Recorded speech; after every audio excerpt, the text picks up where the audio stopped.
Gas cylinder নেব রাস্তা থেকে, জননিরাপত্তা বনাম প্রশাসনিক নিষ্ক্রিয়তা, কল্যাণপুরে উত্তপ্ত জনমত। আমরা গ্যাস নিতে চাই ঠিক সময়ে, কিন্তু তার জন্যে প্রাণ ঝুঁকি নিয়ে কেন নেব গ্যাস? এই প্রশ্ন এখন কল্যাণপুরের প্রতিটি নাগরিকের কণ্ঠে কণ্ঠে। গ্যাস বিতরণ কেন্দ্র ঘিরে যে বিতর্ক ও নিরাপত্তাহীনতার আবহ ছড়িয়ে পড়েছে, তা এখন আর শুধু একটি এলাকা বা একটি কেন্দ্রের বিষয় নয়, এটি হয়ে উঠেছে প্রশাসনিক দায়িত্বজ্ঞানহীনতার প্রতিচ্ছবি।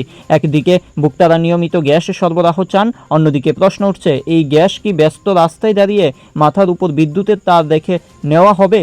গত কয়েক সপ্তাহ কল্যাণপুরের গ্যাস সিলিন্ডার উঠানামানো চলছে প্রকাশ্য রাস্তায়, কোনো নিরাপত্তা ছাড়াই। স্থানীয় মানুষ, দোকানদার, পথচারী এবং যানবাহন চালকরা পড়ছেন চরম দুর্ভোগে। এরই মধ্যে অল টাইম খবর 24-এ প্রকাশিত ধারাবাহিক সংবাদের প্রতিবেদনে যেন ঘুম ভাঙল পুলিশ প্রশাসনের। সাম্প্রতিক রিপোর্ট প্রকাশের পরে জেলা পুলিশ সুপারের নজরে পড়ে বিষয়টি। তার নির্দেশে কল্যাণপুর থানার পুলিশ ঘটনাস্থলে পৌঁছে গ্যাস এজেন্সির গাফিলতি দেখতে পায়। গাড়িটি দাঁড় করিয়ে রেখে চলে যায় চালক। এজেন্সির এই যুক্তিতে আশ্চর্য পুলিশ অবশেষে গাড়িটিকে থানায় নিয়ে যায়। এতদিন পরে পুলিশের এই পদক্ষেপ কিছুটা হলেও স্বস্তির নিঃশ্বাস ফেলছে সাধারণ মানুষ। তবে এখানেই প্রশ্ন, পুলিশ প্রশাসন যখন সক্রিয় হয়েছে তখন মহকুমা প্রশাসন চুপ কেন? সংবাদ মাধ্যমের পক্ষ থেকে যোগাযোগ করা হলে তারা জানায় নোটিশ ধরানো হয়েছে, ব্যবস্থা নেওয়া হচ্ছে, কিন্তু সেই ব্যবস্থা কোথায়? বাস্তবে তার কোনো প্রতিফলন নেই।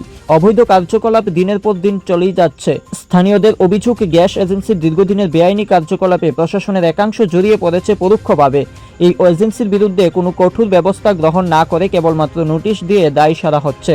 এদিকে পরিস্থিতি যে কতটা ভয়ানক হতে পারে তা বোঝা যায় যখন দেখা যায় গ্যাস সিলিন্ডার লোড আনলোড হচ্ছে সেই স্থানে, সেখানে উচ্চ ক্ষমতা সম্পন্ন বিদ্যুৎ লাইন চলে গেছে ঠিক তার উপর দিয়ে।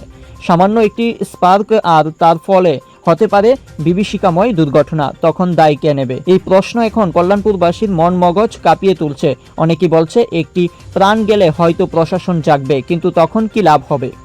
এই মুহূর্তে গোটা কল্যাণপুর অপেক্ষা করছে সংবাদ মাধ্যমের প্রতিবেদন, জনতার চাপ ও গণবিক্ষোভ প্রশাসনকে বাস্তব পদক্ষেপে বাধ্য করতে পারে কিনা। এই প্রতিবেদনটি শুধু একটি অভিযোগ নয়, এটি একটি হুঁশিয়ারি। প্রশাসন এখনই না জাগলে কাল দেরি হয়ে যেতে পারে। গোটা বিষয় নিয়ে পুলিশ প্রশাসন কি বলছে শুনবো। আজকে আমাদের কাছে একটা খবর আসলো যে গাড়িটা মানে রাস্তার মধ্যে আনলোড করতেছিল। এটা তো দীর্ঘদিন ধরে একটা ডিসপিউট চলতেছে জায়গার সম্পত্তি লইয়া তারা। তো দেখা গেছে যে গাড়িটা রাস্তার মধ্যেই মানে রাস্তা ব্লক করে আনলোড শুরু করতে চাইতেছিল আর কি। তারপর দেখা গেছে ড্রাইভারটা গাড়ি লক করে গেছে গা।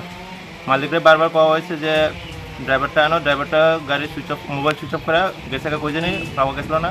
তারপরে ফাইনালি আলটিমেটলি শেষে আমরা গাড়িটা আনতে বাধ্য হয়েছি। তো এখন এটা মানে পরবর্তীতে কি স্টেপ নেবেন আপনারা? এটা যা করণীয় আমরা করতে, আবার তো গাড়িটা তো আনা হয়েছে, এরপরে যা করণীয় এসপার ল করা হবে। তো এখানে কয়টা সিলিন্ডার গাড়ির ভিতরে আছে? কারণ এখনও জানা গেছে না, এটা গাড়ির তো আনকাউন্টেবল মানে গণনা করা হয়েছে না। তো দেখি যদি মালিকের কাছে কোনো মানে ইনফরমেশন যদি থাকে। এই সম্পর্কে ম্যানেজারের বা যারা গ্যাস পরিচালনা করে এজেন্সি, তার কি বক্তব্য?